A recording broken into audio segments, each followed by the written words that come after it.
안녕하세요. 산부인과 전문의 30년차 의학박사 박혜성. 11년차 성우 이상훈입니다. 반갑습니다. 반갑습니다. 안녕하세요. 꼭 어제 본 것 같고 방금 본 것 같네요. 네. 신나게 한번 달려보도록 하겠습니다. 이제 피임 시작해도 될까요? 저는 32세 직장인 여성입니다. 2년 전에 결혼해서 남편과 둘이 살고 있습니다. 최근 피임약 복용을 고민 중인데요. 망설여지는 점이 많아서 이렇게 글을 쓰게 됐습니다. 저희는 결혼 후에 지금까지 콘돔으로 피임을 해왔습니다.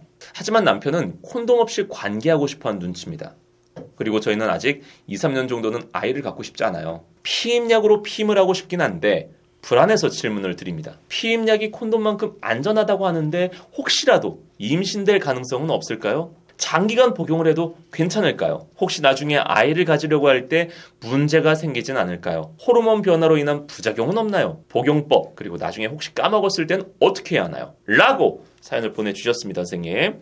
이게 우선 피임약에 대해서 이야기를 한번 해볼 텐데요. 이게 아무래도 호르몬제다 보니까 많은 불안감이 있는 게 사실입니다. 잘 모르고요. 일단 피임약은 인간의 10대 발명품에 들어갈 만큼 획기적인 약인데 이 피임약이 나오면서 여성들이 자기가 아기를 낳고 싶을 때 낳고 낳기 싫을 때 안 낳고 선택권을 준 거군요. 그렇죠. 일단 에스트로겐하고 프로게스테론이 네. 배란기 때 분비가 되잖아요. 그렇죠. 이걸 복합적으로 함유해서 매일 복용하면 배란을 일단 막아요. 네.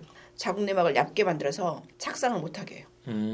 그리고 자궁 경부의 점액을 끈적끈적하게 해서 정자가 통과를 못하게 해요. 네. 이렇게 여러 가지 방식으로 피임 성공률이 99%예요. 콘돔보다도 높네요. 그런데요, 선생님, 이게 사람들 의식 속에 이런 게 있어요. 효과가 좋은 약은 부작용도 많다. 맞아요. 이런 생각들이 있지 않습니까? 그래서 불안해요. 이 피임약의 종류가 여러 가지가 있을 것 같은데 혹시 이 선택하는 그 기준이 있습니까? 프로게스틴 종류에 따라서 2세대, 3세대, 4세대 피임약으로 나눌 수 있어요. 네네네. 그래서 이제 본인 부작용에 따라서 의사가 골라주긴 하는데 네. 의사의 처방을 받아야 되는 거는 야스민, 야즈, 클레라가 있고요. 네. 나머지 피임약은 약국에서 직접 구매할 수 있어요. 본인에게 맞는 걸 복용하면 될 것 같아요. 그렇죠. 그리고 이분이요, 임신도 나중에 계획하신대요. 네. 또 많은 걱정 중에 하나가 혹시 2세한테도 이게 영향을 미치지 않을까라는 불안감. 임신이 가능한가 바로. 피임약을 일단 중단하면 보통 2, 3일 안에 생리가 시작돼요. 대부분 90%에서는 3개월 이내 배란이 시작돼요. 네.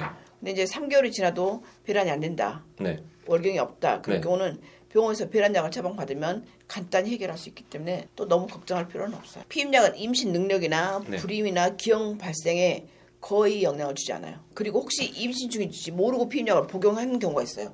예를 들어 피임약을 먹었는데 배란기 때 한두 알 빼먹고 그 다음에 출혈이 있는데 그걸 생리라고 생각하고 계속 먹어갖고 임신 10주가 돼버렸어요. 네네네. 그럴 때 어떻게 했느냐 고민이 하는 사람들이 많은데 네네. 만약에 10주 이전에 복용했다면 태아 걱정 보통은 하지 않아도 돼요. 그렇군요. 하지만 피임약을 복용 도중에 임신했다면 일단 당장 그래야겠죠. 끊어야겠죠. 피임약 먹는 사람 중에 제일 잘못하는 것이 배란기 때만 피임약 먹는 사람 있어요. 절대 피임 안 됩니다. 생리 첫날부터 쭉 계속 먹어야지 배란기 때 피임 효과가 있는 거지 배란기 때만 먹으면 오히려 임신이 잘 될 수가 있어요. 문제는 이제 피임약을 빼먹을 경우가 있거든요. 네. 특히 배란기 때 빼먹으면 절대 안 된다. 해가 빼먹었어요. 네. 12시간이 안 지났어요. 네. 아침에 먹어야 되는데 오후에 발견했어. 네. 12시간이 안 지났죠. 네. 이럴 때는 바로 오후에 피임약을 먹고 네. 그 다음날 아침에 먹을 때 또 같이 먹는 거예요.